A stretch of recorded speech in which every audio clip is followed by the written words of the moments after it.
Hello, welcome to Business Weekly on City TV with me, Pius Amihere Eduku. Coming up in this edition, government seeks to raise 17.4 billion cedis from the securities market in the third quarter of this year. Also, government announces a 10% rise in the daily minimum wage effective January next year.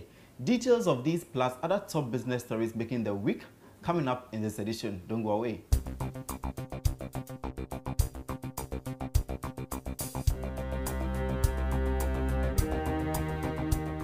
In our first story, government has announced that it will raise 17.4 billion cedis from the securities market in the third quarter of this year. A statement from the Bank of Ghana on the matter stated that 14 billion cedis will be used to roll over maturities. 3.2 billion cedis will, however, be fresh issuance to finance government expenditure. Also this week, the Ministry of Employment and Labour Relations announced a 10% rise in the daily minimum wage effective January next year.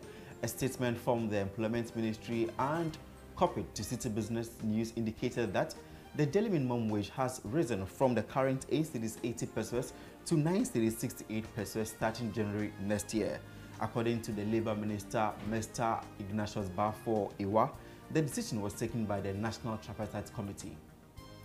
Also this week, President Nana Addo Dankwa Akufo-Addo announced the government has set up a $100 million package to fund the National Entrepreneurship and Innovation Plan. The initiative is aimed at supporting young entrepreneurs to grow their businesses. Speaking at the launch of the program, the president maintained that his focus is to address the widening unemployment gap in the country. We now take you to the agri sector, where local fruit juice manufacturers have cautioned of an imminent collapse of the local industry if governments fail to intervene to address the issue of inaccessibility to raw materials.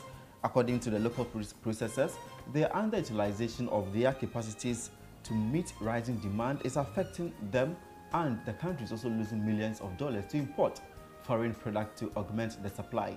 Commenting on this issue, the Corporate Affairs Manager at Blue Skies, Alistair Jimache, said the issue is dire and government must step in to avert a complete shutdown of the local food processing industry.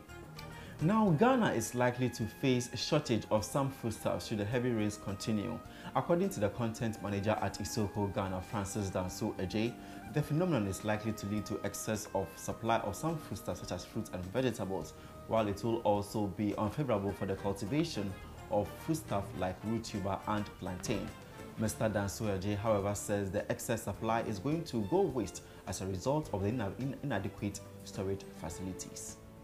Let's now take you to the telecom sector, where Communications Minister Mrs. Esla Owusu-Ekuful has maintained that government will not reduce the second 4G spectrum license for telecom operators.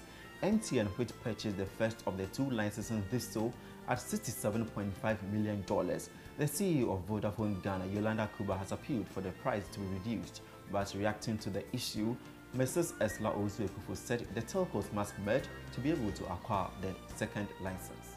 This week, the Chamber of Petroleum Consumers, that is COPEC, dismissed the BNI report suggesting that the MD of the Bulk Oil Storage and Transportation Company, Mr. Alfred Obeng, did not commit any wrong in the sale of 5 million liters of contaminated fuel. City Business News in June this year broke a story in which Ghana was reported to have lost 7 million cedis in revenue as a result of the sale of the contaminated product. The Energy Minister, Boachi Ejafun, in a subsequent press statement, announced that Mr. Alfred Obeng has been exonerated in a BNI investigation. However, Executive Secretary of COPEC, Duncan Amwa, tells Business Weekly the BNI was unable to state the true fact of its investigation due to orders from certain authorities. Meanwhile, CEO for the NPA, Hassan Tampoli, tells Business Weekly the ministerial committee set up by the Energy Minister is still undertaking investigations. In our final story, inflation has dropped to 12.1% as of June this year from the 12.6% recorded in May 2017. The acting government statistician, Mr. Bawadi, explained that the drop has been as a result of the general decline in prices of goods and services compared to the same period last year. Well, on that note, we end this week's edition of Business Weekly on City TV. For more business stories, kindly visit citybusinessnews.com. I am Pius Amihere Eduku. See you next week.